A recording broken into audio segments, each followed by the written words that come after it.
You're listening to Ernestly Speaking, the only weekly podcast that covers friends, foes, and anything that goes. And now, for your badass host, Ernest Owens. And we're back for another episode of Ernestly Speaking with your host, Ernest Owens, myself. Well, it is October, my favorite month of the year. That has so much value now, right? Because it's my birthday month. It's really officially Libra season. I'm sorry, but like October Libras just do it different. It's also my anniversary year. I'm going to be celebrating my 1-year anniversary as a married person. So it's just in this fall, officially fall. Like everyone's bringing out the jackets again. Like I got a new, bomber jacket I've just been wearing. Everybody's coming up with the fall fashions. Like summer really just went. Like it's like we're out of summer officially, y'all. Like we're really in fall. And so I'm just happy to be where I'm at right now in October. I can't describe it. I am very much so a happy-go-lucky person in general, but like, I don't know, I just feel so good right now. Like I feel like I'm in the right time, in the right moment in history and society, and at the right age and ability to like savor and be of purpose. And I just felt like all of that really, like this past weekend, all of those things kind of came together in a way that was really special. So as you all know, before I get to that, this Sunday I'm cooking on Sunday, I guess, because y'all listen to it afterwards. I cooked a whole branzino. No, not branzino, red snapper. Cooking a whole fish. It was my Sunday to do cooking. Mr. Johnson and I are alternating weekends. And so this was my weekend to cook.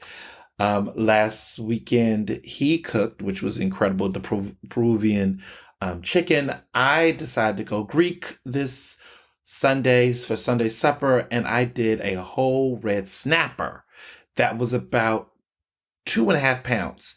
Listen, y'all, I marinated it, made a bunch of different other dishes, a Greek salad situation, orzo,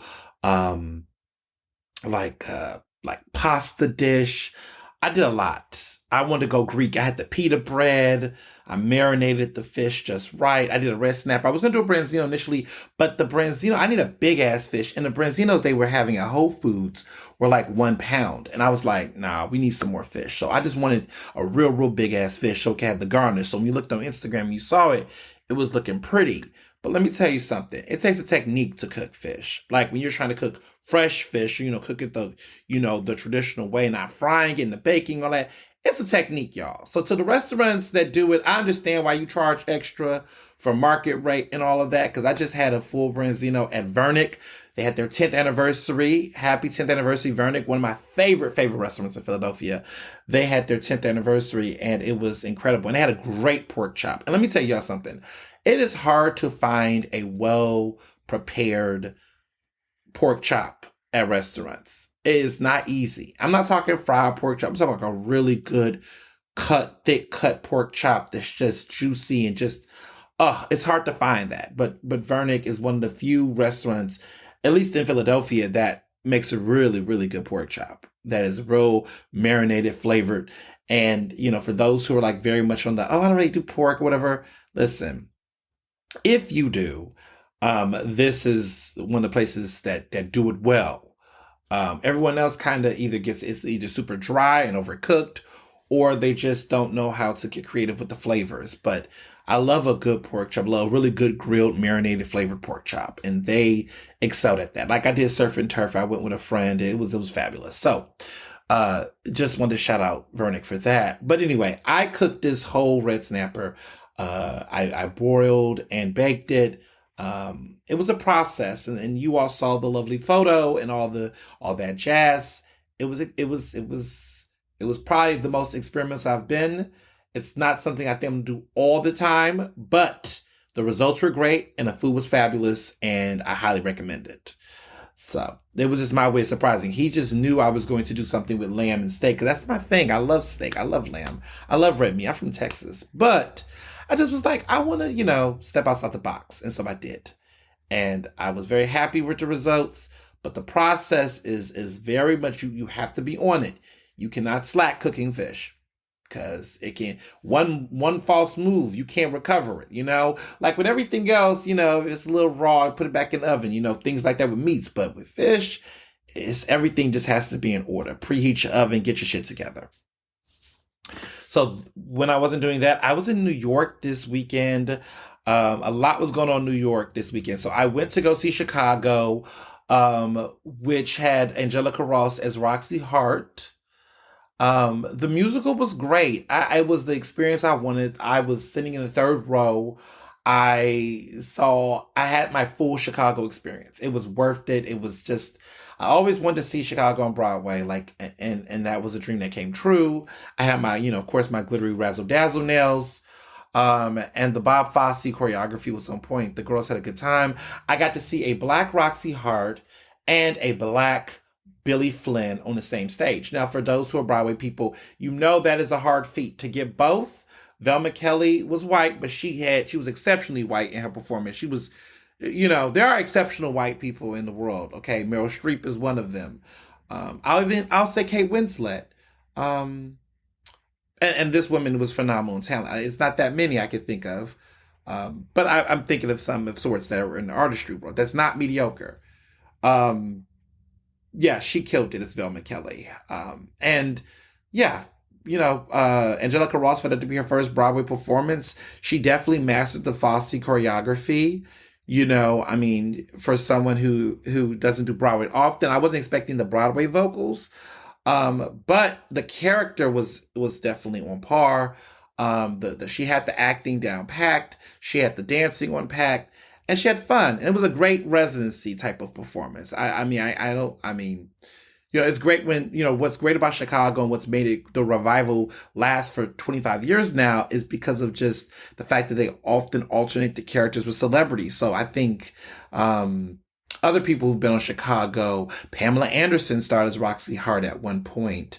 Usher was Billy Flynn like years ago. So it's fun to see them mix up the celebrities. I wonder what that Usher version will look like, because Usher can actually sing. Okay, he can actually sing. He has actual vocal talent. So I would have loved to see him as a Billy Flynn. But you can go on Broadway, you go on YouTube and Broadway, like different people who play Chicago, and see the different performances. It's quite telling. So I was also there for a wedding. Gorgeous gowns. It was lots beautiful gowns, gorgeous gowns and tuxedos. Everybody looked good.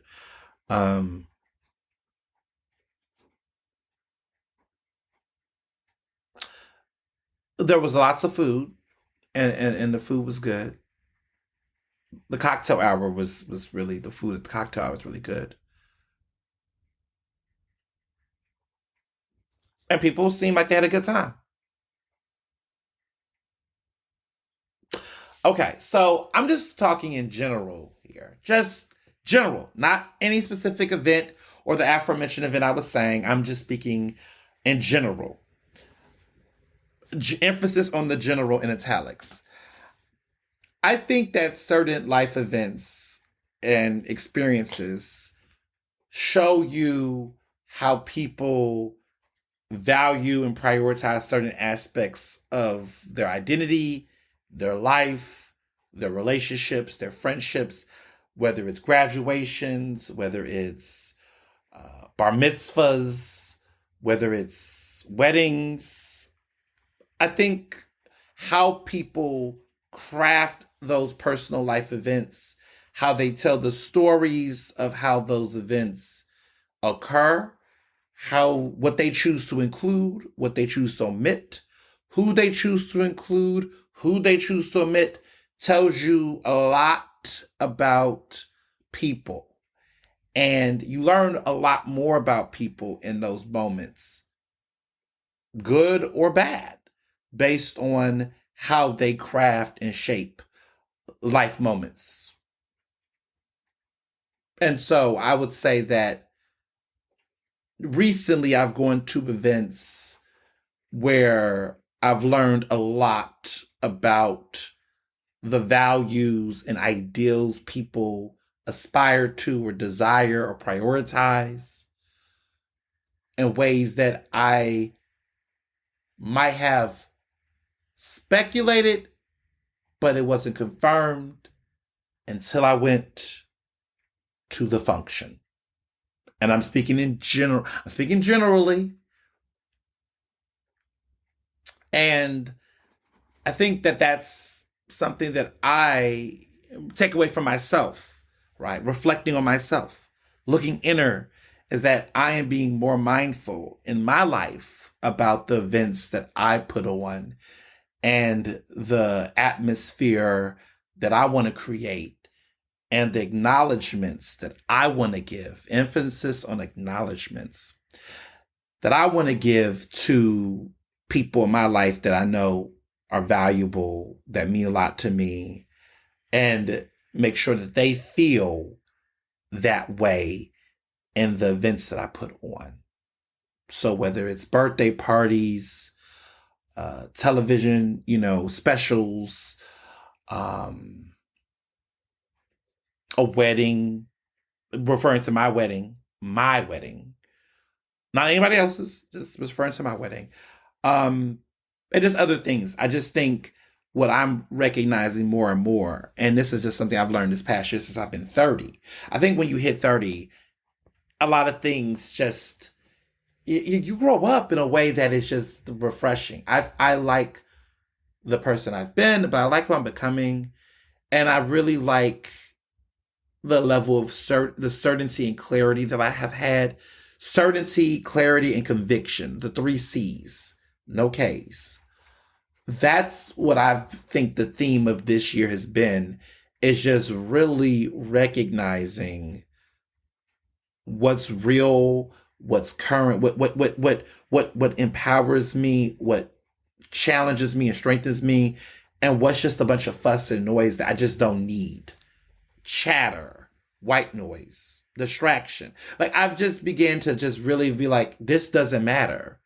This person doesn't matter. This event doesn't matter. This is bullshit. Like, I just have gotten better at just being like, anyway, next, because I've been so invested and in love with the people who are supporting me, considering me, really recognize me, acknowledge me, and I can't be distracted by the other things that aren't happening.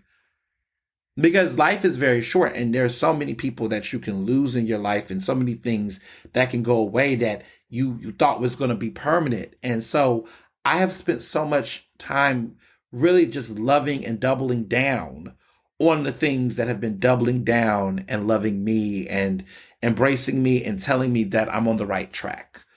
And I don't have the time to give overthought and emphasis on relationships and friendships, right, that don't, feel that, and I think sometimes we want to hold on to things because of familiarity and comfort.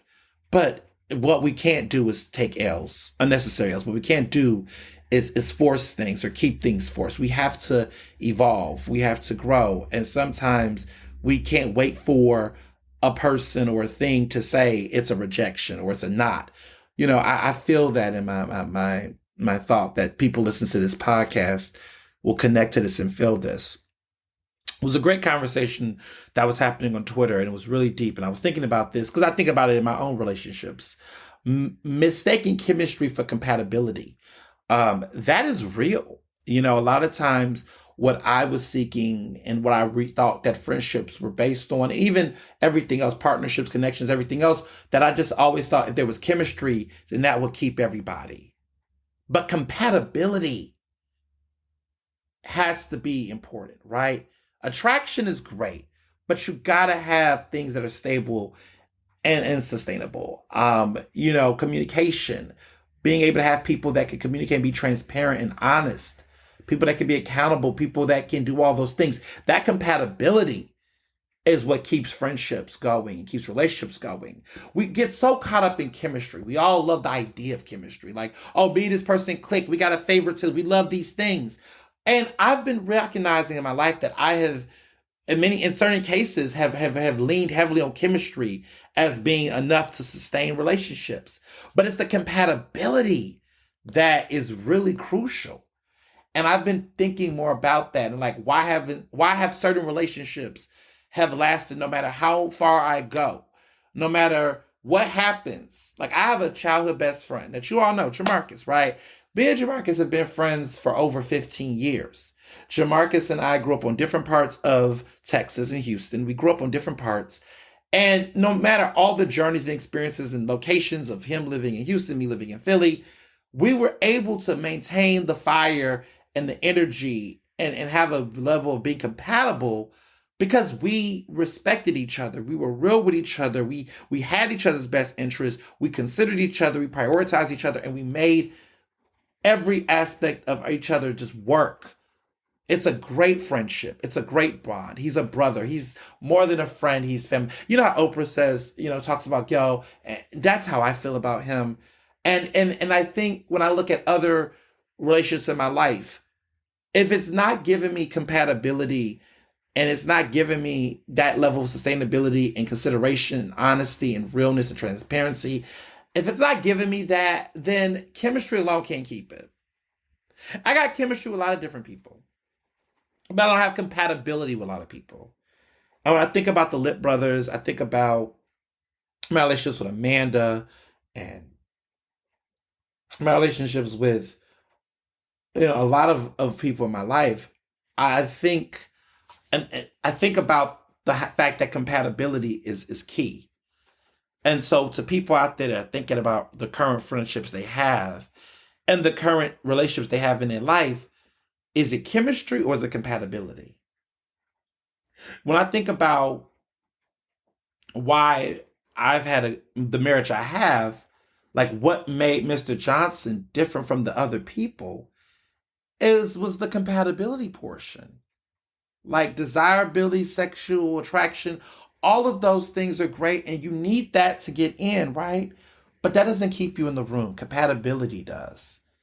And a lot of people need to take a step back, including myself, which I have been doing lately, and saying to myself, is this relationship, this friendship, is this compatible?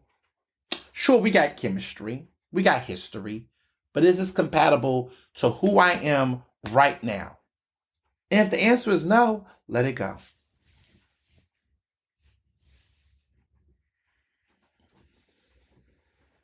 I mean, that's that's just where I'm at with things in my life. When I think about just certain events and things that I've seen, that was the lasting message that I've had this week. Just thinking about the places I've been and some of the things I've heard and seen, that was a common thread to me. And that's what I'm going into at 31. I'm going into 31 with that even more strong, right? But it's real, like I said, the conviction, the confidence. It's just a lot of C words. Yeah. So moving along, the Emmys, Mid-Atlantic Regional Emmys happened in Philadelphia over the weekend. Super excited for so many people. I was telling this story on social media earlier this week, early this weekend actually, that, the first time I went to the Emmys was, and this specifically the Mid-Atlantic Emmys, was 7 years ago. I was 23 years old. I didn't know anyone in the room. I had gotten a membership because of my connection with Philadelphia Community Access Media. I got a membership, went to the Emmys by myself, just wanted to survey everything. And it was just a learning experience. I saw a bunch of people win.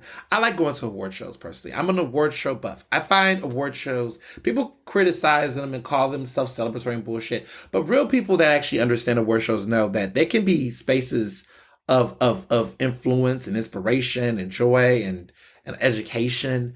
And I just find a lot out of them personally. Like it just is like motivating to me and encouraging and just enlightening and seeing people be happy and joy in a way like that. I just love that about aspect about award shows and just other things like learning what people are doing out in the world in the industries, different industries. So I went to that and I was just super excited and learned a lot, and then, the pandemic happened, time happened, everything else happened.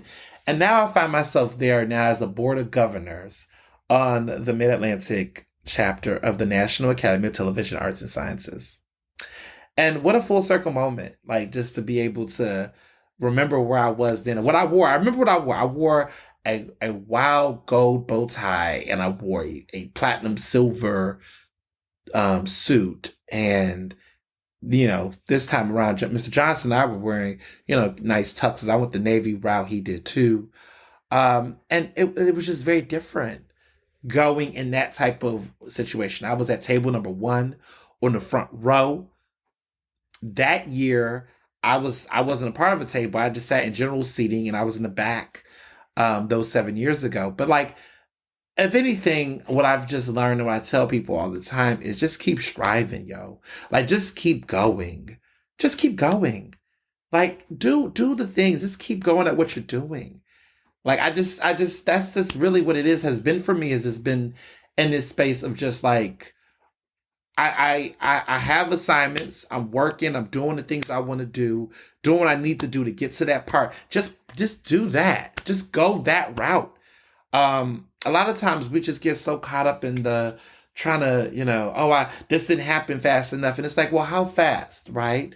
Like, are we being realistic here? Are we thinking about ourselves, our wellness in this? Like, it's just, I just tell people, just keep going. If it's nothing that is disrupting you in a very detrimental way, like, just don't give up. If it's receiving, I see a lot of people give up, not in situations of desperation or emergency, but just because they just feel like they should be somewhere else. And it's like, well, figure out where that needs to be. Have those questions. And there's a lot of people that are just not having the conversation they need to have for the goals they want. They're keeping it bottled in. They're not articulating their visions or plans. Listen, if you're not doing that, then no one can help you. And the fear of not asking for help means that you don't believe that what you're doing essentially needs help. And if you don't think it's worthy of support, then you are already not believing it as much as you claim you are. Just dropping those nuggets. But one of the great things that happened was several people I've loved in the industry won, finally, Emmys. Monica Robinson at CBS 3, Alicia Reed, who is a good friend of mine, who was doing anchoring. She was on TV, she was a reporter at CBS 3. Now she's in New York, okay? She then left us, Philly. And she's doing great things there, but she won an Emmy for her work at CBS 3. Elizabeth Wellington, Rashad, Dane Saint, all the great folks over at The Inquirer. Not that The Inquirer is a great place, but these are all the Black journalists that were there who did this project called Wildest Dreams. They won an Emmy for their project, and that was incredible. Telemundo 62 in Philadelphia, y'all swept, y'all ate. My people at NBC 10, Miguel won an Emmy. A lot of great people I admire. But what really, really, really took me for an emotional loop is that as a board of governors, we give our Board of Governors Award every year to a deserving person in our industry that we believe exemplifies excellence, not just on screen, but off screen. And we gave the award to none other than the legendary news anchor at CBS 3, Yuki Washington. And Yuki gave a speech last night accepting this award. And there, by the way, Yuki Washington is the cousin of Denzel Washington, okay? It just seems like everybody in that family, except one of the siblings, but everybody in that family just seems to be really talented and just the great people. Like, oh my goodness. Like, Yuki, like the Washingtons, they might be the next, David John, his acting, he's, I don't want to compare him to his dad. He can get there. But shout out to him for getting these roles, though. He's in some big movies. Like, he's in Christopher Nolan movies. He's in some, he's out there. But, like, Yuki, like, my goodness, like, incredible speech he gave. So I tweeted out that speech was powerful and touching. And I told him congratulations. And I was just personally proud as a board member to have had the opportunity to honor him, because he's an icon, he's a legend, and someone who definitely has inspired me. And he tweeted back to me, Thank you at Mr. Ernest Owens. You are the future. Counting on you. Thank you all for the love over the years. And it was hashtag teamwork makes the dream work. Hashtag family always. Oh, listen, y'all can't tell me anything for the rest of October. Pretty much y'all can't tell me anything for the rest of 2022. Not that y'all could before, but it's just another reminder. I've been doing a lot of crying, but not crying in like sad crying, but crying of just joy. Um, just it's so much has, come full circle for me over the past year, and I'm just taking it all in. One of the things I'll take in that you all notice, and I have some great news that you all probably have seen on social, is that this podcast is now monetized. There are ads. This episode, you'll probably hear some ads in between. It won't disrupt the show too much, but you'll hear a couple blurbs advertising different podcasts and things. We have worked out a partnership with a media company that will be airing small ads, and it's monetized so that you don't have to pay for a subscription. At least until now, right? But no, there will be no subscriptions. I don't see any subscriptions in the immediate future. Things could, change. I do think you all believe the podcast is valuable. A lot of you all tell me all the time, how can I support the podcast? I want to tip you. I want to do this. Listen, that's all great too, but you don't have to, because the podcast is monetized. And after nearly 10 years of just doing the show, doing the programming, there was some advertisers and people that appreciate the consistency of the show and the length of the show, and that made it very desirable to get ads, because a lot of people will get a podcast and only do 40 minutes or only do 30 minutes, and there's no shade to short podcasts. I have no shade for them. All podcasts matter except for Seth Rogen and the racist ones. But well, no, not Seth Rogen. I like Seth Rogen. I meant to say Joe Rogan. Yes, Joe Rogan. I get all my Rogans confused. Joe Rogan. Fuck Joe Rogan. That's why I'm not on Spotify, by the way, for those who've been asking. I'm not on Spotify because as long as they keep someone like Joe Rogan on there, as long as they continue to defend that type of racism, I just canceled. So that's why I'm not on Spotify anymore, for those who was wondering, and you can go back and see. But I still have to say that without Spotify, we're on Apple, we're on Google, we're on all the other sites, the major sites that do podcasts. So, Amazon, all that. I know a friend of mine, Laura, was saying that you can tell Alexa to play Ernestly Speaking, and it comes on audio. So that's dope. Thanks for that. I think Josh do it too. So it's a lot. It's a lot of us that's doing some great things.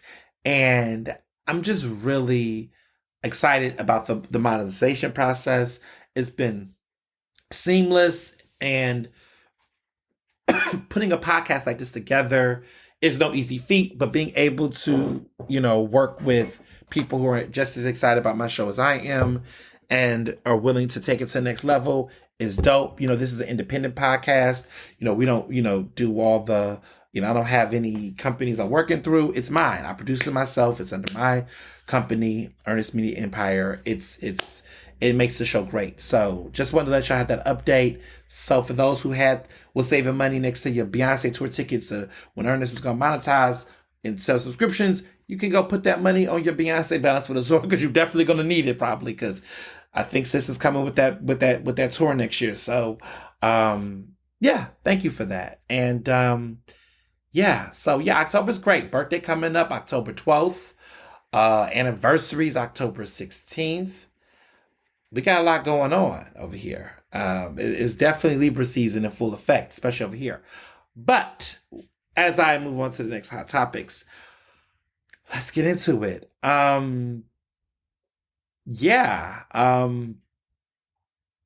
Get your shots.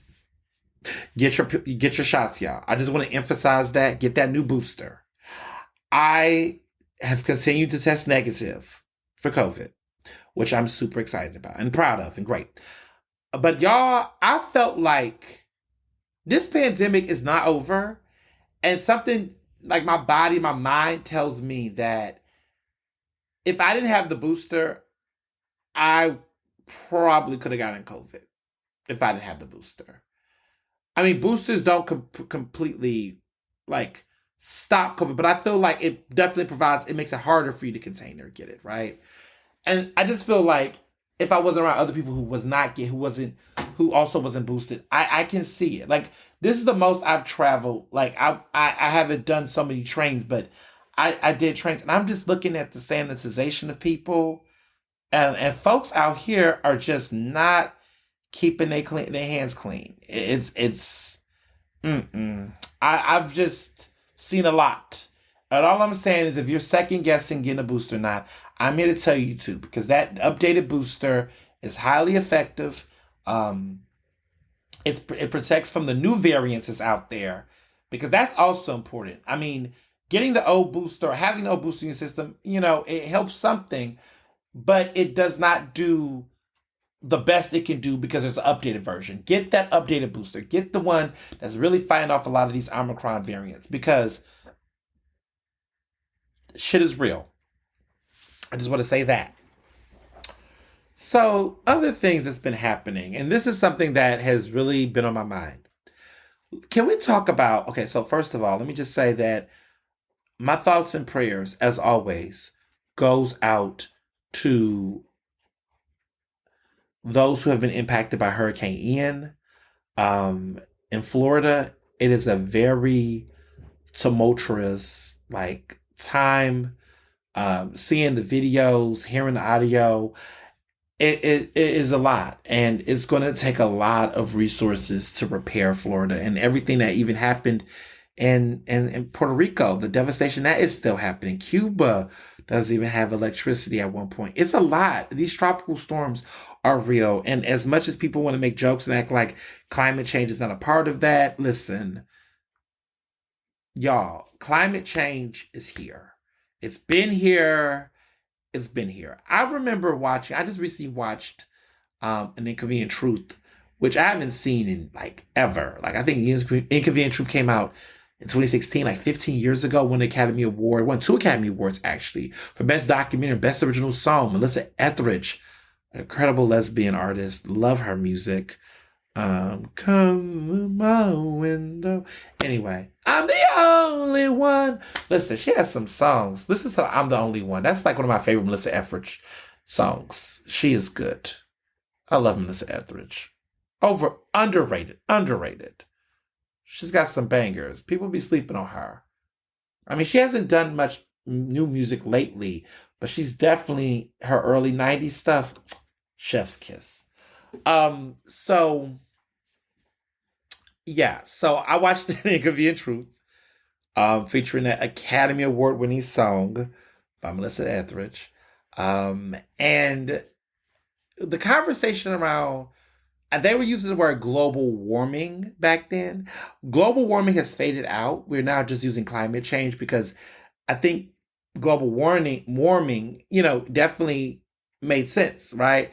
But people always only treated global warming as something that was connected to just the heat and the rising temperatures, which is true, right? Rising temperatures, but they didn't understand how global warming's impact not only impacted heat, but also how the offset of water created, oceans created flooding and created damages and tornadoes and things of that nature, and hurricanes, how all of that impacted the sea levels that would also increase, tropical storms. And then also how it played into melting polar ice caps, which also then played into evaporations and speeding up seasonal extreme weather. It's all offset, right?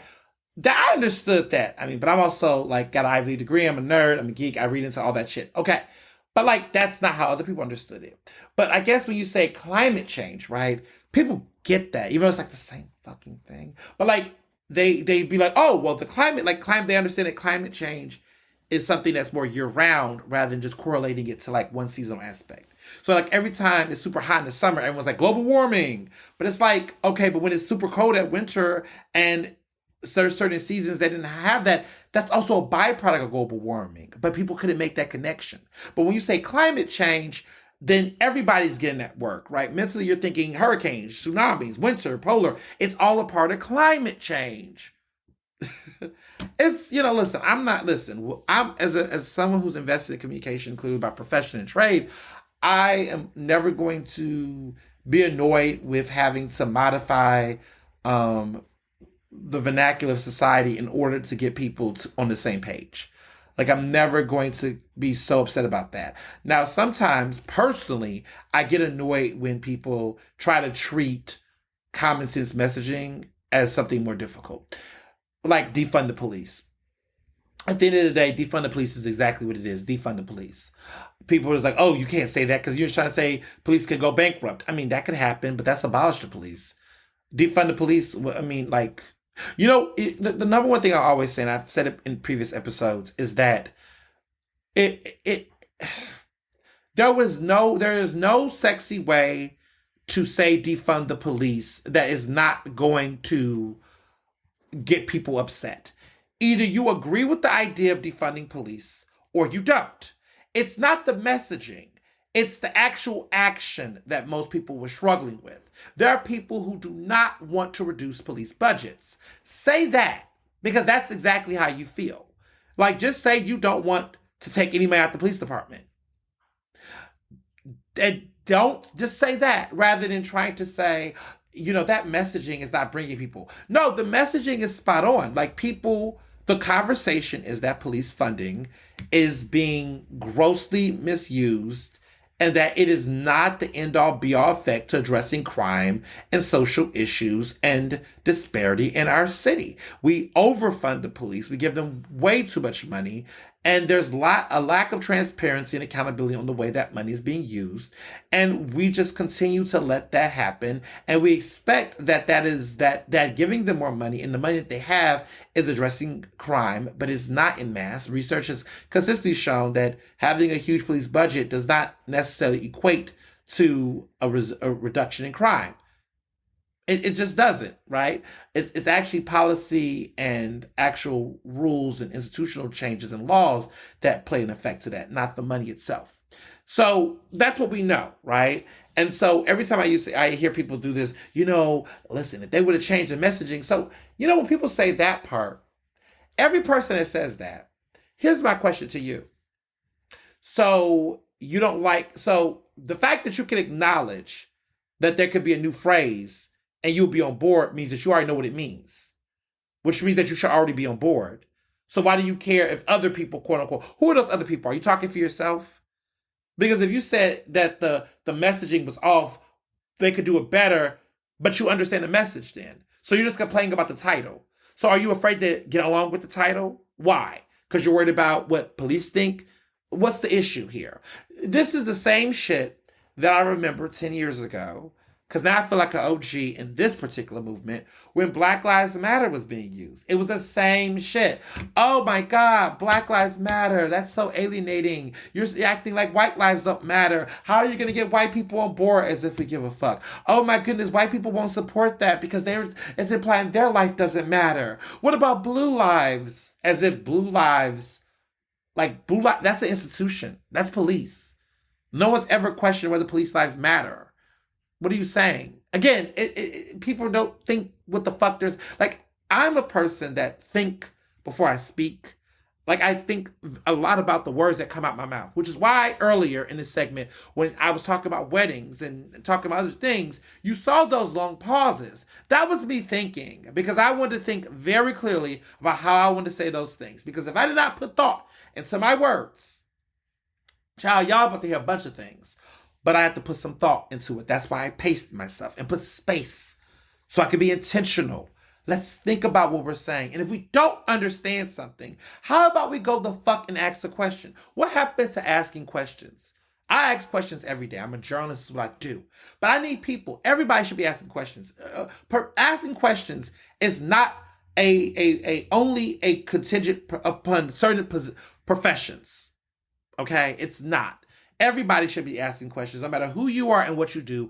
Everyone should be thinking critically.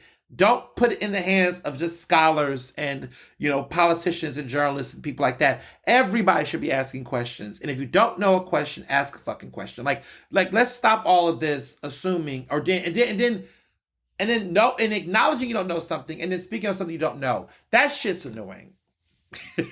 Like, what's going on? I'm teaching my students at Cheney this in different ways, that we cannot speak on things that we don't know. What we do is we sit down and we ask questions in a very intentional, mature, and respectful way. So if you don't know something, say you don't know, and that's okay, because that's an opportunity, an invitation for someone to explain something to you. And then you take that information and you rethink the things you know, and then you then apply it and spread the education to other people. That's how a society thrives. Right now, society's not thriving because there are people who just feel like nowadays asking questions is a cardinal sin. It's not. It's actually a fundamental byproduct of society. Why is it so? I don't know. I'm more turned on by people who ask questions. I actually like having conversations with people where people are asking questions, including myself. I like asking questions in a respectful, intentional manner, because there's some people out here asking questions like, you know what? That's insulting my intelligence. Y'all know what I'm talking about. Like when white people ask questions that they can go Google. There's a difference between asking questions and there's a difference between inquiring for consulting. Like asking me to help you is a question, but that's actually a demand and request. I'm talking about actual legitimate questions that are questions that you really cannot find a legitimate source of information that can provide that to you, or if it's not relevant to that person. Don't ask me about why black people X, Y, and Z.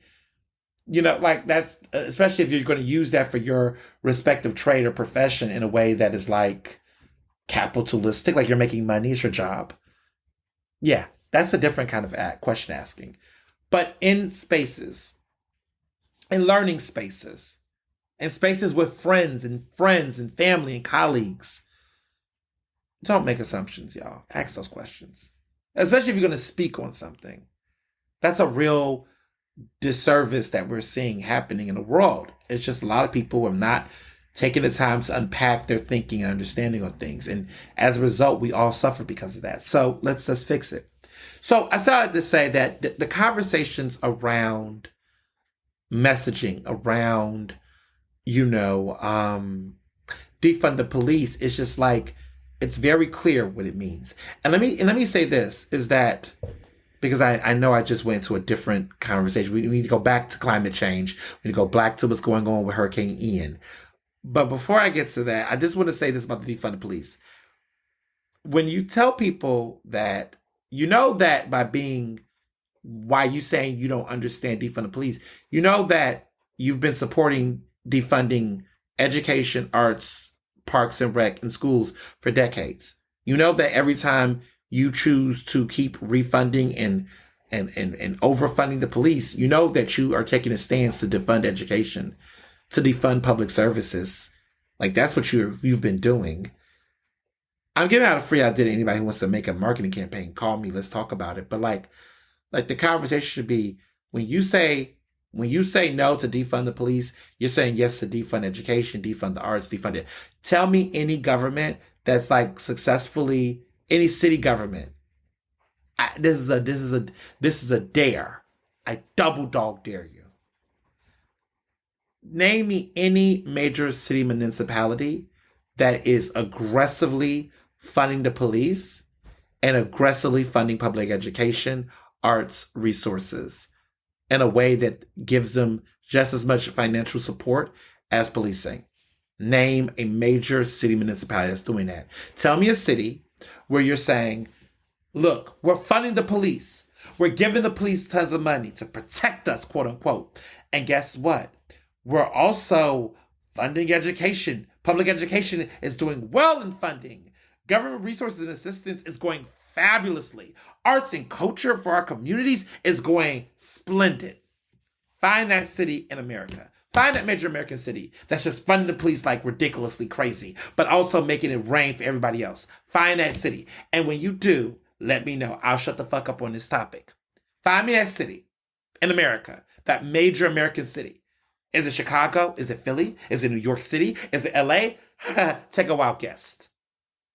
And that, my friends, is why when people talk about defund the police, I'm defunding police to refund and to flourish the accounts of public school education, because the pie does not increase, it reallocates. And we've been super reallocating funds to policing that has not provided any resources to the groups. Now, somebody listens to this podcast like, you know, Ernest, why aren't they using you as a spokesperson on this and discuss this and share this broad and wide? Why are you not the one out here doing the campaign? Because that makes sense to me. Now I want to take my taxpayers' dollars and I want to do it. Listen, y'all. Listen, some people are just not utilizing the door. But let me tell you this. Here's an opportunity for you to have those conversations in respective mayoral races. We have elections coming up in Philadelphia. This is the conversation. I'm hearing what these stupid mayoral candidates are saying. Not all of them are stupid, but some of these people right now are in the press making these stupid proposals, and not one of them is having that conversation. I plan to talk to Derek Green, to Sherelle Parker. I plan to talk to all these mayoral candidates and get some real conversations going and get to the bottom of a lot of this shit. I'm planning to do it. Like, I think that's what I want to do next year. I want to have a conversation with all of these candidates.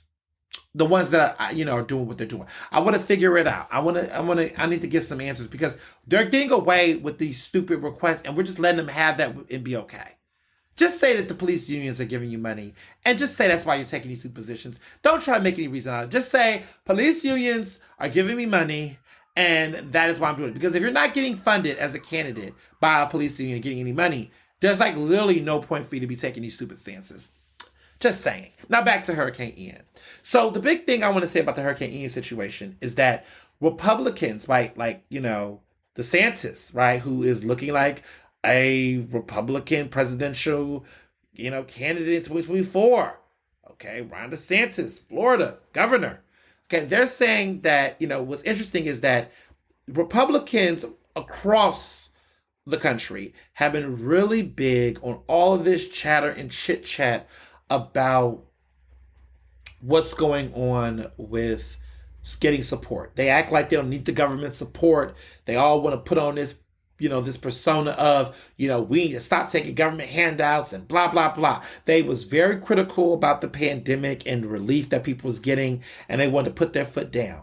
Well, it's so funny because now DeSantis, okay, the governor, is like needing some resources and relief for Floridians who are being impacted by this hurricane. Now, here's the issue I have with some of these extreme political folks on the far left and progressives. Listen, I'm not telling anybody, any state, that they should not get resources for people, because at the end of the day, those people are suffering, right? Floridians are suffering, and they need the resources. So all this whole Biden should just withhold them because of what happened. No, that means that Americans, the people that voted for him to get elected, that means that they're dying and they're suffering. And so all this partisan bullshit, shut the fuck up on that, because if you all knew, like, there are black people in Dade County. Listen, there are people getting hit by this heavy, okay, across Florida. It's not okay.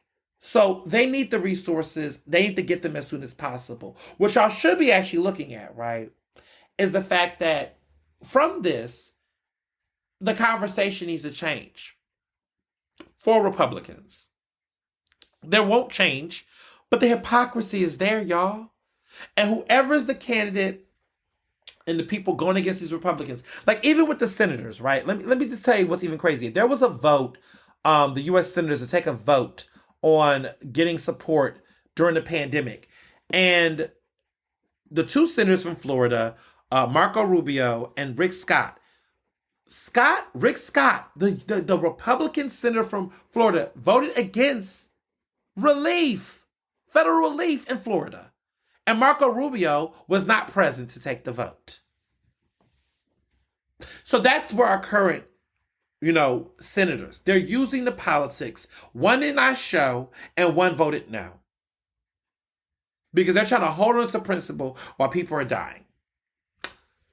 And that's what y'all got. And that's what we have right now. That's what we have right now. Just putting it out there. So, On the local side, before I get back into another major issue happening federally, in Philadelphia, these mayoral races, just looking at some of the interesting things that's been happening. So, an update. First of all, on the candidates, Alan Dom has still not declared if he's running for mayor. I was very mortified by the headline I saw in the Philadelphia Inquirer that was discussing mayoral candidates, and they included Alan Dom in the conversation. Until Alan Dom declares he's running for mayor, he might have resigned from city council, but until that man declares he's actually running, I think it's unfair, personally, in my opinion, to allow for him to get space to push out his plans and proposals and ideas about things without putting the real skin in the game and coming to the table and doing what he's doing. So that's very telling. A lot. Very telling. So that happened, and it is what it is. But other things have been happening. So mayoral candidate Cheryl Parker literally became a lobbyist for Harrisburg days after she resigned from city council. Apparently, initially she listed 3 clients: Enbridge Inc., the Moore College of Art and Design, and Longwood Gardens. But her campaign is currently saying that she does not represent Enbridge. But really? Right after? Now, her team has been saying she is a single mother. She did recently get divorced, and she has a 10-year-old son, and she needs the income. She needs the money. Someone had added, quote, from the camp, she is a single mother. She needs income. She does need income. She started talking with old friends at Rooney Navak in Nilshor, whatever that name is, who actually offered her position. But she said that she will step down from her lobbying role if elected mayor. Now, Aaron Platt is the person who said that. He is a senior advisor for her campaign, and claims that she is highly qualified for these roles, which he kind of says is like an advisory position. She's just giving guidance to these lobbying firms, but she is not directly lobbying any state officials in Harrisburg. That's what she's claiming. There's a barrier here. She says she's not going to be on a phone call doing any of that kind of work. She's giving advising and guidance. Okay. Okay. All right. So for update, she said it was a clerical mistake about the oil and gas pipeline firm Enbridge. Apparently, they took it off the website as a client list and called it a clerical error on her part. That was the update on that. But it's just damn, you gotta get into lobbying immediately. I find it a turnoff. Okay, I mean, I know there are some people that's going to be lawyers, and they're going to be lawyers and going to do different things. I think that she should definitely be getting money. I think that she should definitely provide for her child. I just think that being a Harrisburg lobbyist right now as a candidate for mayor is just a little sloppy. There's nothing else you could do. There's nothing else you could do. I mean, I know there's not a law degree, but there's nothing else that could have done. There could have been no budgeting, saving money, borrowing some money from some folks, You just had to get into lobbying. Ugh. Just not the it's just not a good look. I understand the rationale. I just think that it's just not a good look with everything that's happening right now. And it's politics. It's very Philly. But when you're part of that bureaucratic system, these are the things that happen. So, not crazy about it. Other things that I definitely want to talk about, and this is something that I have coming out this week, about the conversations around Philadelphia's gun violence issue. I got a piece come out in Philly Mag this week that's talking about just the fact that anytime, there's been a lot of gun violence incidents. There was a situation that just happened in Roxborough in which 4 young black high school football players that were on a scrimmage, they were playing out near the high school, were shot. One of the 4 passed away, was killed. And that is, and it's terrible. There's footage now that shows the incident. It's terrible. And that's what we're going to keep saying. There was also incident at Wawa near Philly, where a Wawa was ransacked by like dozens and dozens of black youth. And a lot of the conversations that have been happening lately around gun violence, but been consistent, has been this whole narrative of where are their parents? The whole where are their parents? And lock them away and throw away the key. And I want to be clear that I'm not conflating the incident at Roxborough to the incident at Wawa, because those are two separate things. But what I'm tired of is that what I've been saying is that if you're not someone who is engaging the youth, investing in the youth in our community, the black youth in our community, please shut up. I just really have to say that. There is a particular writer, journalist, will not name names or publications, but consistently, every time these things happen, it's the redundant radio play of where are the parents? Where are the parents? Get your kids in line. Strain the kids up in line. And mind you, this person doesn't have any kids, and this person does not live in Philadelphia. And you don't have to have kids to have empathy for kids. But it says something that a lot of the consistent finger wagging rhetoric that we've heard plays into the over criminalization of black youth in general and does nothing to actually talk about the real legitimate solutions that need to happen, and oftentimes proliferate the need for law enforcement to just over police and create mass incarceration. Okay, a bunch of kids ransacked a Wawa. Okay, kids do stupid things. It was a stupid choice. Did anyone get attacked? Killed, injured? No. Was property damage? Yeah. Is locking them all up in jail is the answer? No. Are there other ways to provide consequences? Absolutely. Let's talk about fines. Let's talk about community service. Let's talk about providing these kids resources and access. Let's talk about giving more after school programming and program enrichment programs that are evidence based, right? Because a lot of people are doing after school programs that are not rooted in evidence based stuff. How do I know this? Because I was an after school coordinator for West Philadelphia High School when I started doing professional journalism, because at the time I'm an entrepreneur journalist. At the time I was freelancing lightly and I was trying to make money, and part-time I was doing this, and then I was also writing at Metro and doing some other things. And this was an opportunity. I lived not too far from West Philadelphia High School, actually. Just a couple of blocks down. I would walk right to the school. And that was a great experience, being able to walk to, quote unquote, work and then head out. And I did after school program. We provide those kids snacks. And when people are asking questions about where are the parents, those parents, most of them were working late night shifts provided for their kids. Or, there was a situation where there were some parents that were not actually raising the kids because they couldn't. So it was grandma, it was an auntie or uncle, it was a different type of guardian. There was other parent that could have been mass incarcerated, deceased. But there was a lot of societal issues at play that shaped the way this went down. But what I've realized is that we're not investing enough in providing alternatives to these kids. And then we complain every single year.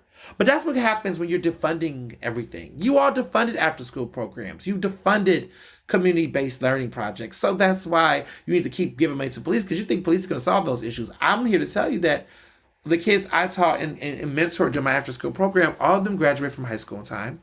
Many of them continue to further their education. And I'm saying this in an anecdotal way because I know there's barriers and there's complexities, but I'm willing to give these things a shot. We keep giving policing a shot in spite of all its flaws, but we don't give this a shot. So that is something that has always stuck with me in these conversations. And I'm just sick of the where are the parents argument. Do you have kids? Don't you work? Do we know anything about latchkey kids? Because I grew up a latchkey kid. You want to know where my mama was and my stepdad? They was at work. I had to learn how to cook. I had to babysit. I was the big brother. That's life. Okay, are we acting like that is the reality? But you know what? I also had after school programs too, right? I alternated. I had programs, I had clubs, I had, things that kept me busy. I look at a lot of these schools, they don't have enough resources to support some after school activities. And so then there's other after school activities out there that are not as productive. And so we can't keep acting like, why is it that what's crazy in a capitalistic America is that the most marginalized people, the people who have the most hardships, are expected to have the most utmost behavior, have they can't make any mistakes, they have to be perfect angels, they have to do everything by the book, when everyone else who are more powerful and more privileged, okay, those individuals are given more grace and resources and chances than the most marginalized.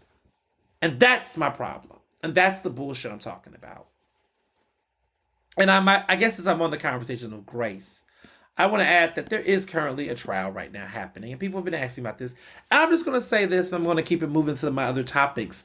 But there's been this huge conversation. People have been asking me questions this entire saga about, council member Kenyatta Johnson, who is back on trial with his wife, Dawn Shavu. And they're in trouble around bribery and conspiracy charges right now. They're going back. The feds are trying them again right now. They're back on trial. And it's kicking off. And people have been asking, what are my thoughts with this and that third? Here's what I'm going to say. I think for me, this, the overall question to me about the situation is that I believe that what has happened and how they went down was unethical. There are just certain things that Kenyatta should have not done. He should have disclosed his wife was over there at Universal. Period. He should have been forthcoming with that information because that's what he was expected to do as an elected official. A lot of the ethics involved in this is sloppy. And it is problematic. And it is something that I think needs to be discussed and he needs to really seriously reflect on. I think that voters need to figure out how they want to move with him in the future. But I think the real overarching question that the jurors have to figure out, and I think jurors are wrestling with, is that just because something is unethical doesn't mean it's criminal. And so they have to figure out if what he did was criminal. It was unethical as fuck. But they have to figure out if it's criminal behavior. There's a lot of people that do a lot of unethical things, but it's not necessarily criminal. And so to me, I'm curious to see if the jury finds what the unethical things that he has done, do they find it to be criminal? That's my overall thought on this situation, on that aspect of it. Because if you read the case and the conversation, right, the prosecutors are trying to make the case that he was bribing and it was a huge conspiracy theory. But there's also space to believe that these things could have been slightly coincidental. Yeah, there was some bad, shady, professional business going on, in my opinion. But is it rise at the level of conspiracy that the feds are calling? So voters have to the jury has to figure out whether or not they think that equates to criminal conspiracy. I don't know. Like, people are asking me, see, this is what it means to say, you don't know. I don't know. Now, privately, I've had conversations with close friends about what I think happened here, but I'm going to reserve my opinions about it, I think, once the jury comes out. I mean, I think it's complicated. I can say it both ways. And I think if you get a jury hung, that's how you had a mistrial. That's what happened last time. I just can see how people could be torn on the idea. But all I will say is that when there's smoke, is it always a fire? Maybe not. But where there is smoke, there is heat. And so I believe that there is either heat or fire. They got to figure out if it's fire or heat. Heat will not lock you up, but fire will. But regardless of whatever the case is, there was heat. There is heat. And there is smoke.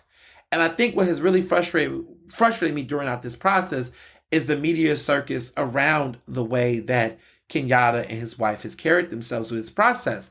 The constant prayer events, the constant. I mean, they've had like 2 victory prayer ceremonies and gatherings, and I have not attended them and I have not covered them. And I just kind of feel like, it's interesting how people like to call on God and call on Jesus and everybody in between when they're in some serious trouble and they got to stop the public's attention and demand all of this acknowledgement and love, when you were in power, you was not giving that same energy across the board to your community. When you was out here in the community, letting the land get gentrified, when councilman prerogative was not being in check, when you saw people being displaced in those areas, when there were people going to zoning meetings, fighting to be heard and pushing back, and you sat up and let that shit slide. So I can understand why a lot of people in Point Breeze community in South Philly are pissed off. A lot of people that believed in Kenyatta and really respected him.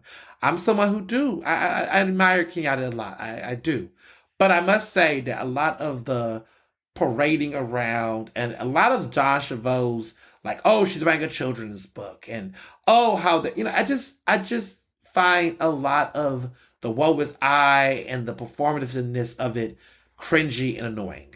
And also is a turnoff. And I don't know, I just feel like trying to play this mishapped victim is just not the kind of accountability that I think needs to happen. And maybe, who knows when the jury comes, but I just feel like the sad part is that we're going to, if they get found not guilty, right, which is the law and everything like that, I just feel like the lesson here is not going to be publicly, I need to get my shit together. I need to stop fucking up. I need to not take my seat for granted, and I need to take my constituents for granted. And I think it needs to be humbling. But I feel like it's going to be, if he's found not guilty, it's going to do, I want to thank my Lord and Savior Jesus Christ for seeing for me. It's going to be all of that, and it's going to be complete denial of any wrongdoing or any shadiness.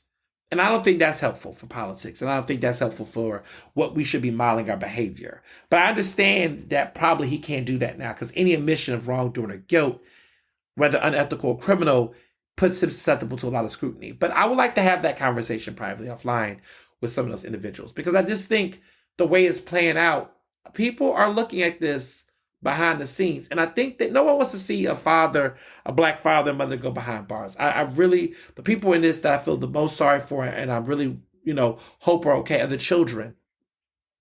They didn't choose their parents. They didn't choose, this. And so I'm really thinking about the family and the children who are impacted by this.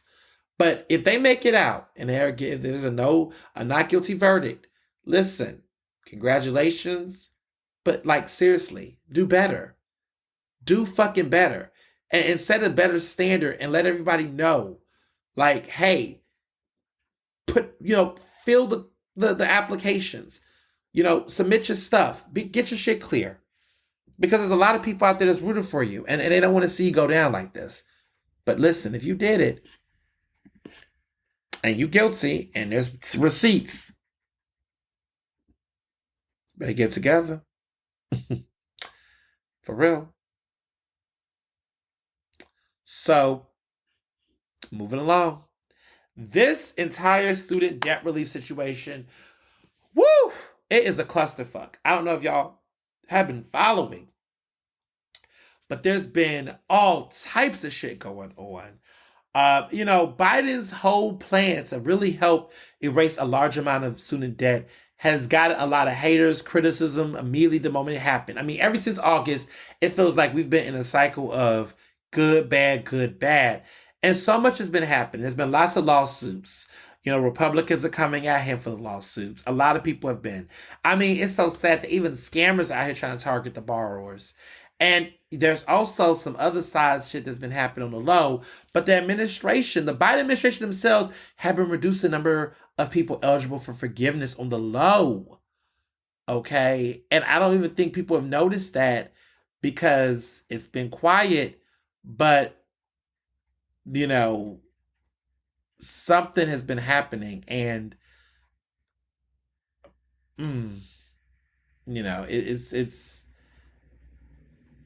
it's been hard, but there's been lots of fraud taking place too. This is some stuff. So one of the fraud things that have been happening is that there's been companies saying that they will help get people a loan discharge, forgiveness cancellation, or debt relief for a fee.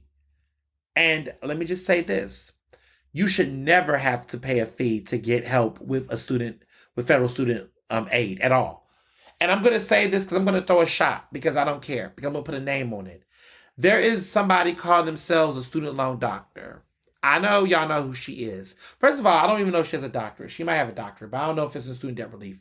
People pay her to help with their credit and help with student loan relief stuff. And listen, people say they've gotten results. I have nothing to say on that.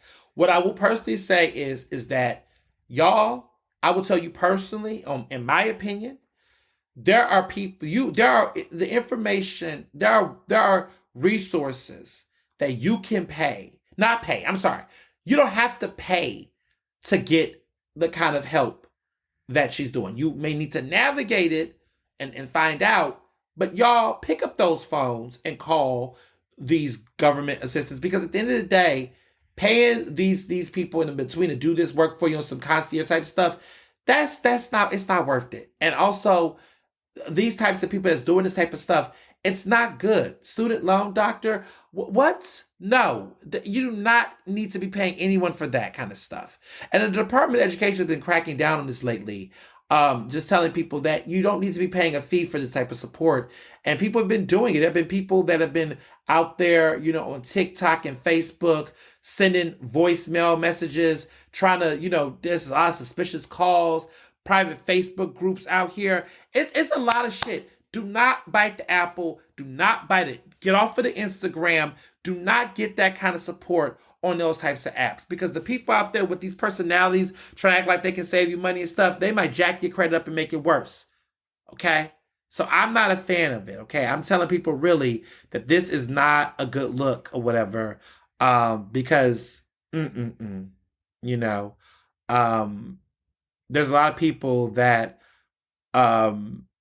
have just been trying to get through, and yeah, there's just stuff that people need to recognize.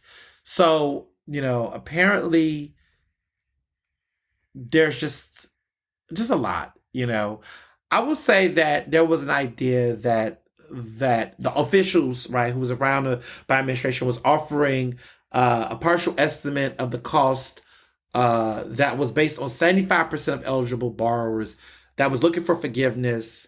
But they were suggesting that the administration thinks that millions of eligible people may never take the government up on the offer. That was the assumption. A lot of people may not actually take advantage of this. And the price tag was $400 billion. That's what conservatives were saying, that the plan is going to cost about $400 billion. Not that I give a fuck what those people think. But one of the things that have really happened that no one knows, and this is really big, the Biden administration has updated eligibility guidance, basically saying that borrowers whose federal loans are privately held are no longer part of the program. So if your federal loans are privately held, you no longer can benefit off of this relief. And that's not a coincidence, because eliminating eligibility for those students could make it harder for a Republican attorney, because there's the one suing, Attorney General, to successfully attack the entire program in court. So that was part of the politics that was there. And they updated the eligibility guidance, around this relief.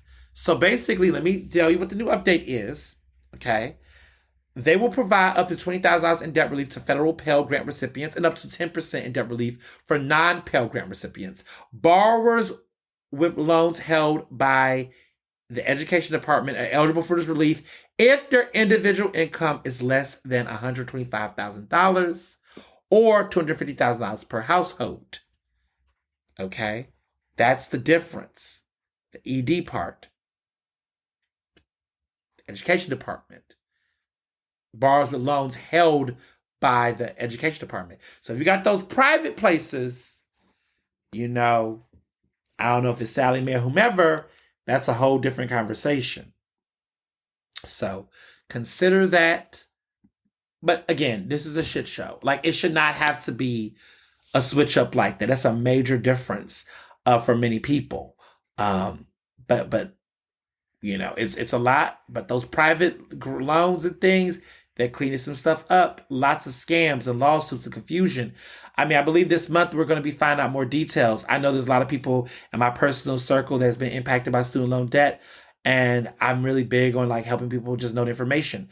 So let me just give y'all some tips that I've seen and some really good information that's out there. Free information that's out there for those who want to understand the situation. You will be helped if your student loans are federally owned, if they are serviced by one of the following. These are the people: Fed Loan Servicing, which is PHEAA, Aid Vantage, MOHELA, NENET,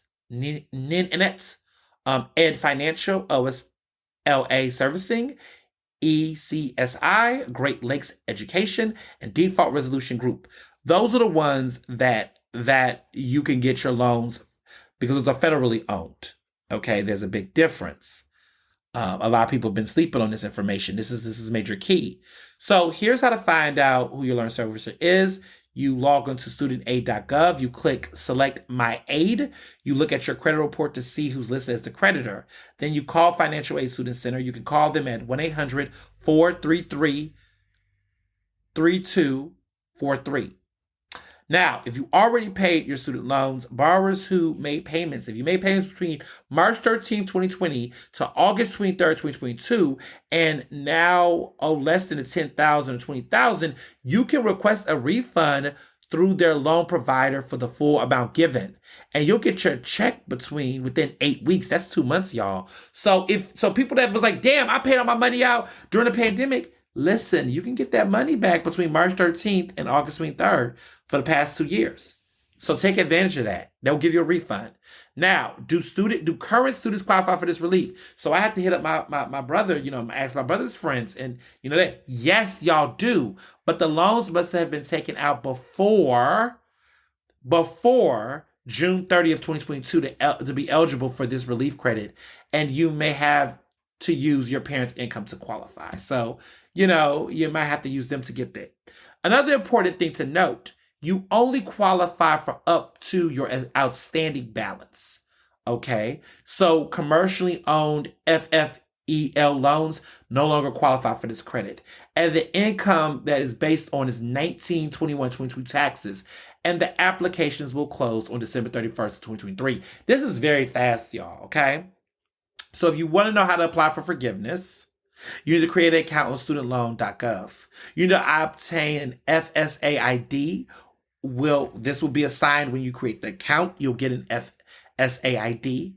Okay. And then also you will log in to apply when the application becomes available, which will be this month finally. Okay. And so the website, I'm sorry, let me clarify. It's not studentloan.gov. It's studentaid.gov. Okay. Studentaid.gov. Okay. So let's be clear. Studentaid.gov is where you need to create the account, not studentloan.gov. Sorry, studentaid.gov. And let me be clear too, to add this important detail. All Navient loans were transferred to Aid Vantage. So if you have, because y'all was like, where's Navient? No, Navient loans are now transferred to Aid Vantage. Navient does not exist. They're closed. They don't exist anymore. If they were your loan servicer and you still qualify, your new servicer is now Aid Vantage. Okay? So that's important information you need to know. So Navient service commercial loans are, just want people to know, are considered federal.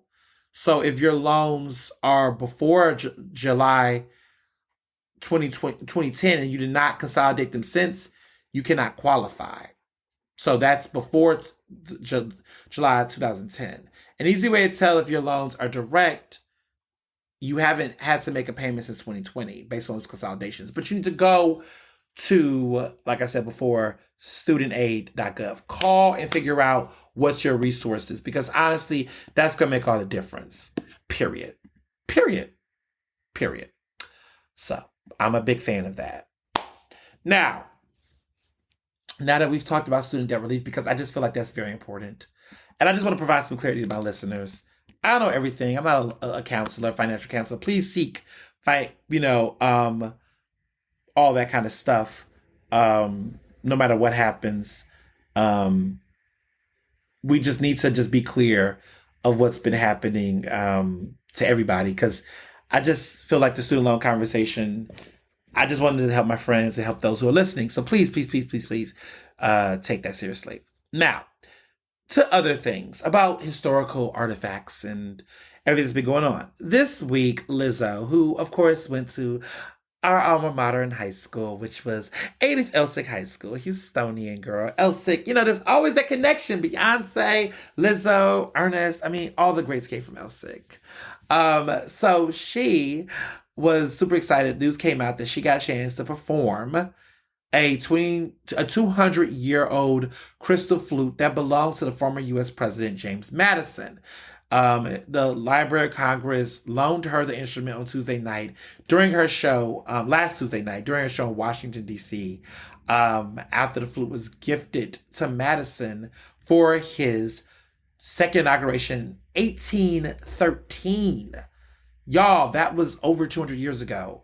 It got a proper VIP police escort to the venue, okay? She had all the things.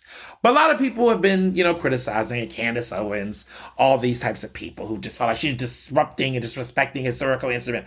All the naggy Republicans and, racist people, anti-Black folks, have been talking about she's disrespecting a historical artifact as if they care about whether or not people do it. Look, I got to the point where, like the Little Mermaid situation, I am so tired of these conversations. I think they're stupid. I think they're pointless.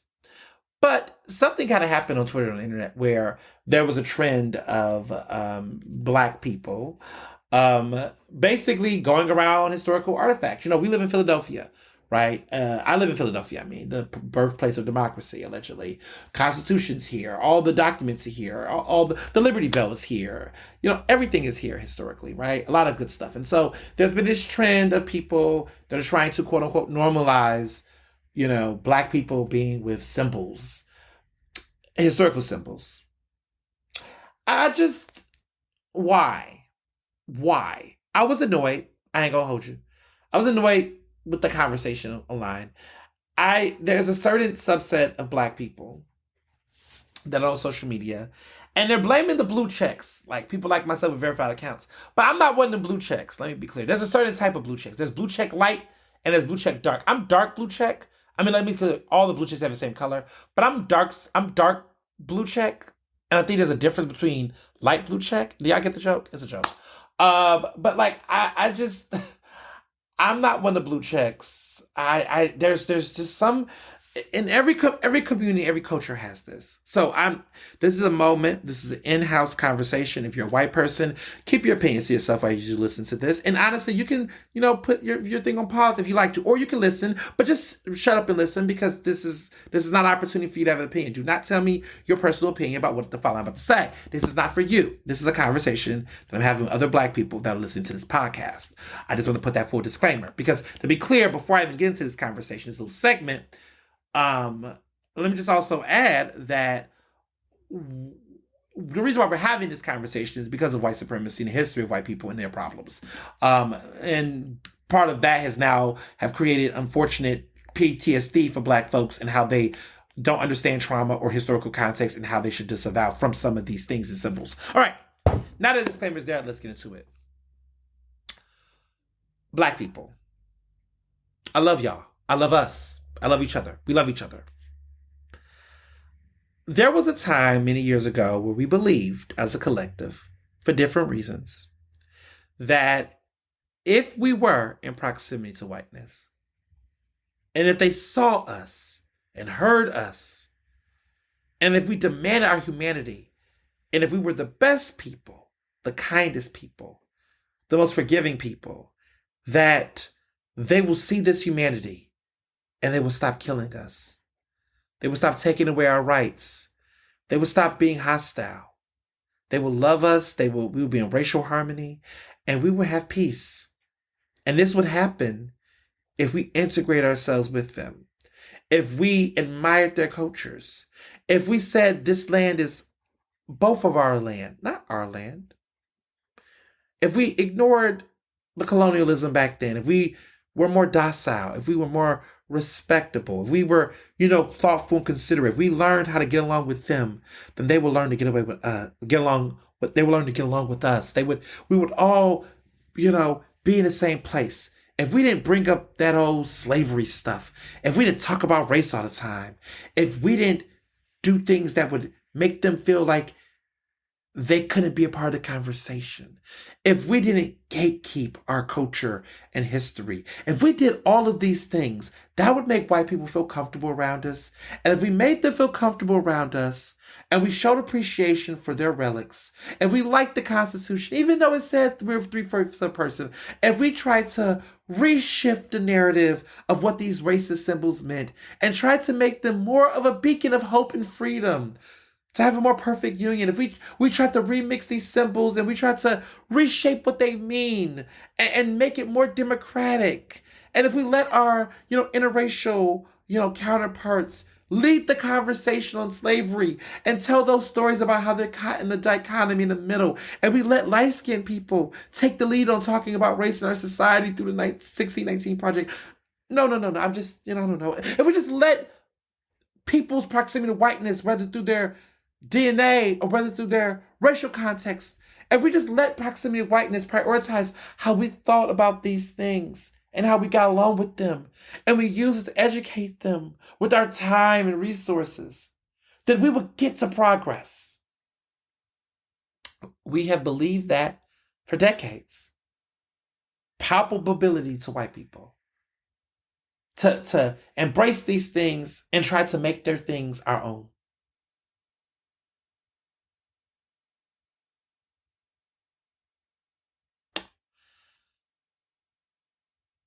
And then bullshit happens.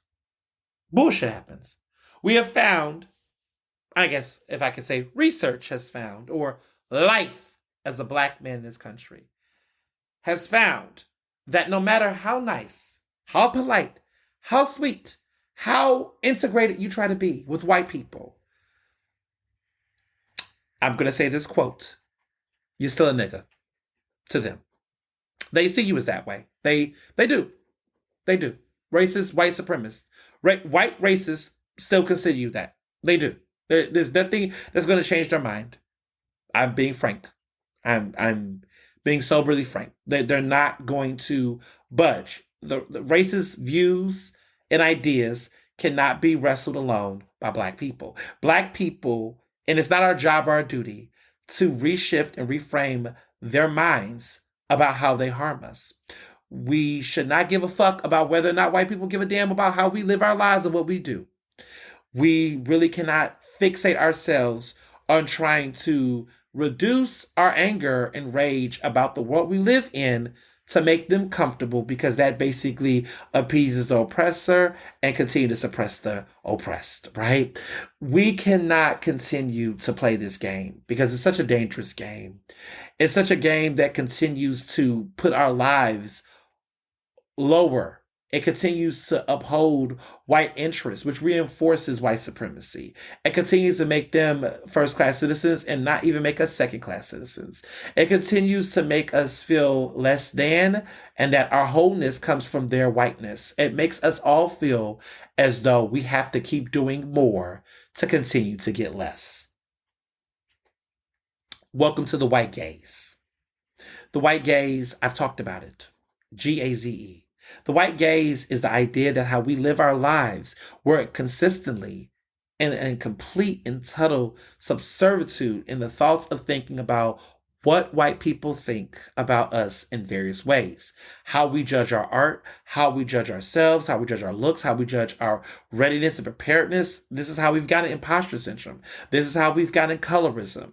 This is how we've gotten to the point of erasure of our own history. This is how we have continued to further anti-blackness, how we have pushed through on misogynoir, how we have pushed through on homophobia and queerphobia and transphobia.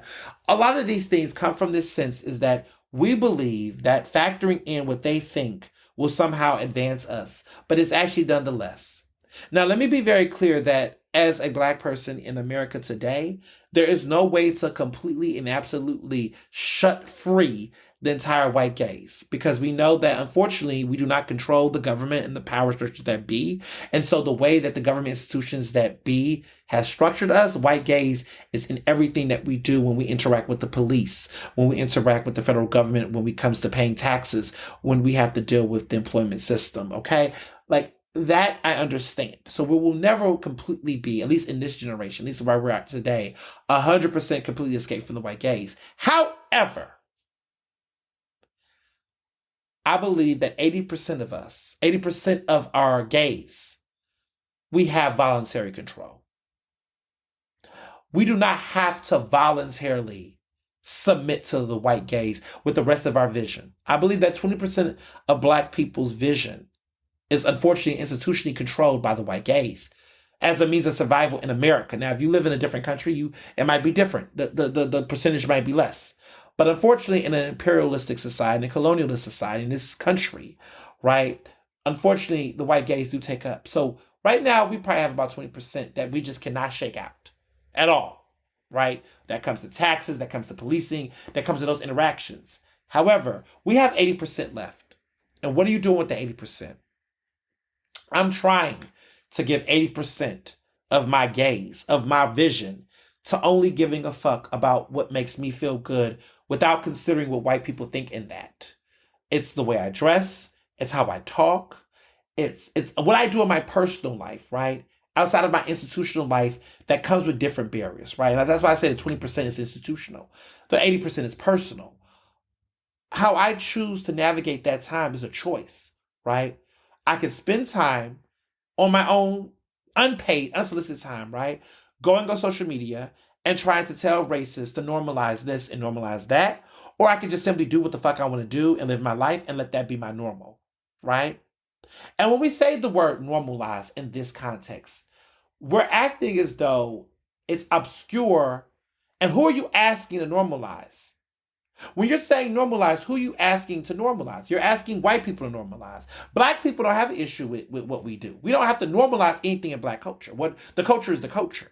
So when we say normalize in this context, because, people use normalize in different ways, right? Normalize eating candy corn. Fuck out of here. We're never going to normalize eating candy corn. But that is a general statement for everybody else, right? So let me be clear about that.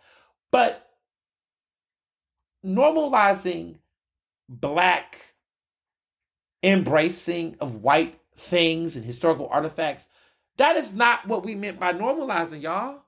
And that is not a byproduct and a factor, and it is a necessity. Like, these are relics of racists. These are relics of colonialists and imperialists and racist people. I don't give a fuck about the Constitution.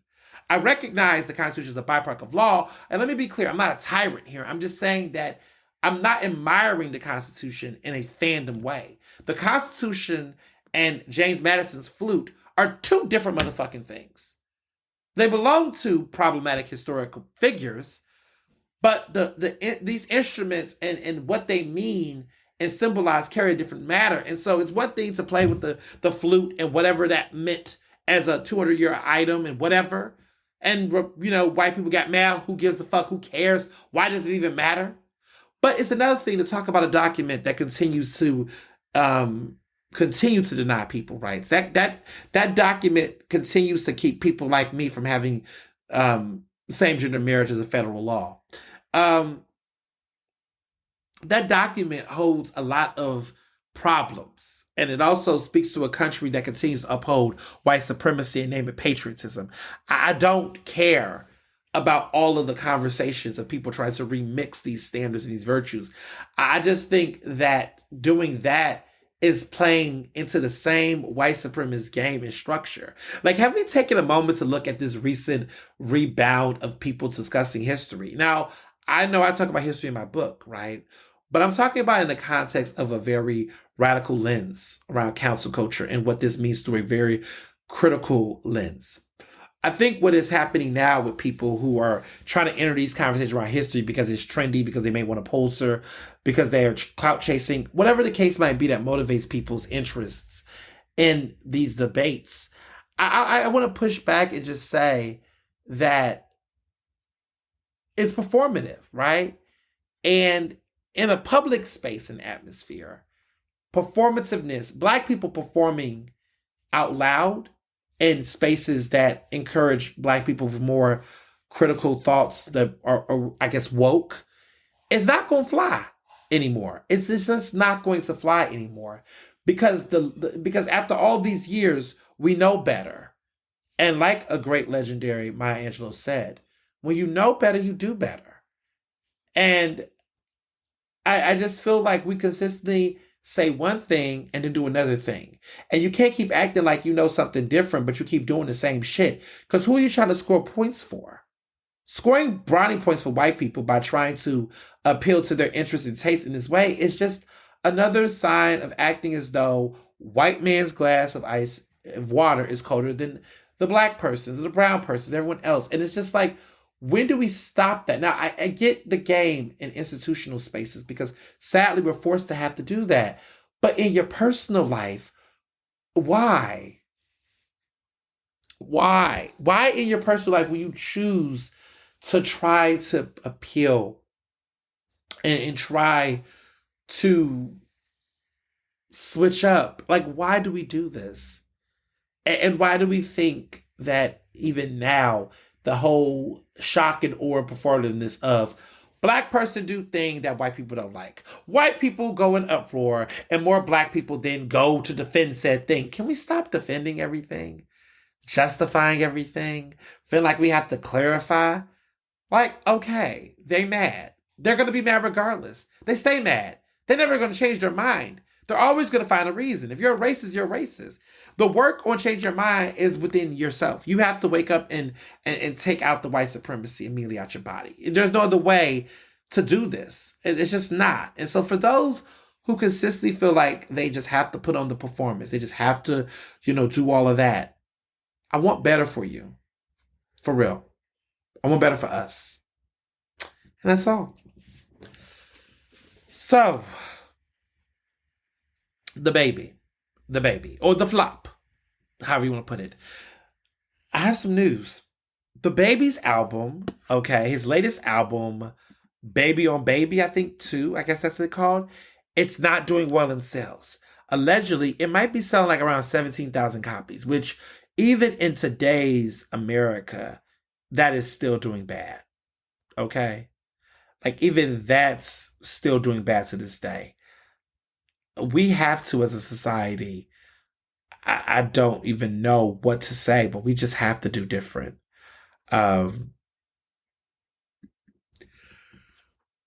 We just have to do different.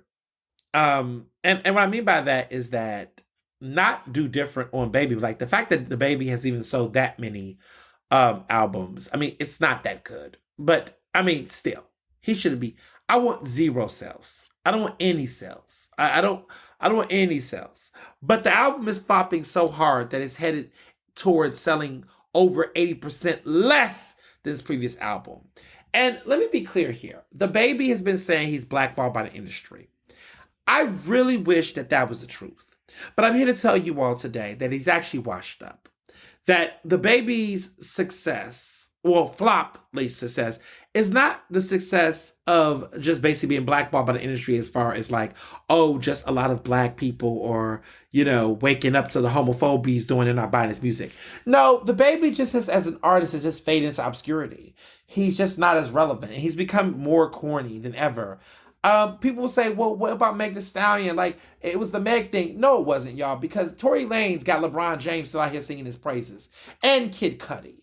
And people that you thought would be a lot better, but are just not better. Like LeBron James talking about this man still got hits for days. Talking about Tory Lanez.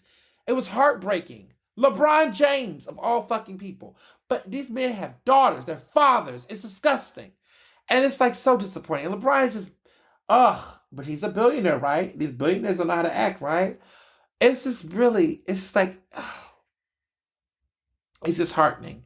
Because you think these people are so connected to the culture, but they're not. They're disconnected. They channel out. They just click out. Like, because what it tells me is that you don't believe Meg Thee Stallion. You're not even going to take a moment to just process this all. It's just a lot, and we wonder like how Tory Lanez, like I told somebody the other day, and I want to be very clear about this, is that there's plenty of bigots out here that are selling and headlining tours. The truth is that DaBaby is just straight up trash. No one likes DaBaby's music anymore. It's just not doing good. And everybody wants to say that it's blackballed, it's this, it's that. It's not blackballed. He wants to say he's blackballed because he wants to admit that he's horrible. So he likes to play the game. But no, it's actually not good. He's not doing well. And it's because I think that people have just moved on. Like his fan base has moved on him. And I think that maybe some of these things may pay a little bit of an attempt, but I don't think that it's there, because if that was the case, Tory Lanez should be completely flopping. I mean, DaBaby is like barely selling tour tickets anymore. I mean, everything is like the flopping. And so I just want to be clear that I think the flop is because he just doesn't have talent, and maybe there's some restorative justice in that. But the truth of the matter is, it's not because of, I don't think it's largely because of just woke people waking up, because there's so many artists out here that's problematic that y'all still going up for, like Kanye West. So as much as I would like to claim this victory, I have to say that it was probably a minor effect in this regard. So take it for what it's worth. All right. And wrapping up, TV this week. So I just want to start by saying real quick about the Jeffrey Dahmer documentary. We talked about it last week. I want to bring it up again a little bit here. You all are continuing to watch it, and shame on you all for watching this stupid ass 10 episode. It's now one of the most watched, streamed Netflix specials of all time. I think it's like number 4 now, following Squid Games, Bridgerton, and there was another show. But it's like now one of the top 5 most watched, most streamed programs. You guys are obsessing over this Jeffrey Dahmer special, and I'm disappointed in you all, because family members have come out already and said that they feel like this is exploitative. They feel like their story, the legacy of their family members or relatives are just being completely, fucked up. Historical, those who followed the case back in day, historians are saying that the Netflix documentary does not tell an accurate picture. It's being dramatized in ways for viewing, but it's not spot on and accurate. And even more gross, he has been re-celebrated in the press and also in pop culture now. His glasses, his quote-unquote iconic glasses, are now being sold for $150,000. What the fuck are we doing? Like, nobody paid attention to this assignment. You are once again celebrating the carnal disruption and the fetishization and death. And everyone wants to act like, well, no, this is a way for people to learn Jeffrey. There's been tons of Jeffrey Dahmer documentaries and films and things. Like, to me, you all are watching it for entertainment, and you're fascinated by this idea. And it's really sad and it's disgusting. And honestly, it's just no need for this to happen. Niecy Nash, I hope, whatever, get your joys, get your Emmys, girl. But like, I just, like, Evan Peters playing the role, all this, it's just like, it's doing the opposite effect of what they thought it was going to do. I think they thought, people were going to be upset and mad and it was going to, whatever. No, what it's become is just like, oh my goodness, serial killer, and it's like this fascinating watch where it should have been something different given the racialized context of what he did. I mean, this man is a fucking monster. He specifically chose to go into Black and brown neighborhoods. He desired Black queer men. And he had a history of doing it, and he could have been stopped many times, but it was his fetishization of Black and brown men. He had an obsession.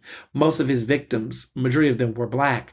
And he was going after Black gay men mostly, but there were also straight people and young people. He was a molester before he even did any of this shit, and they just kind of let this shit slide. He was a horrible person, had a fucked up problem. He should have been fucked up long before he got caught, and the police did not care. They didn't care. Homophobia drove them to not caring. Why do we need this history lesson again? Why do we need the remixes? Why does it have to be in its dramatized version? I just think it just screams, Emmy bait. It wants Golden Globes. It wants that kind of attention. And it's just such a reckless project. I'm just over it. Not a fan. Fuck them. Fuck it. All right. TV shows. Abbott Elementary, y'all. I must say, second episode in, funniest. It's funny as fuck. I have no complaints. I highly, highly recommend it. Of course, we have The Baddies Part 2 finale. Oh my God. I know y'all are like, not like, listen, if you won't listen, I love Zeus. I'm going to keep Zeus is problematic TV, but I just cannot. It's just Baddies. It's just so good. And I Love You, Bobby Purr.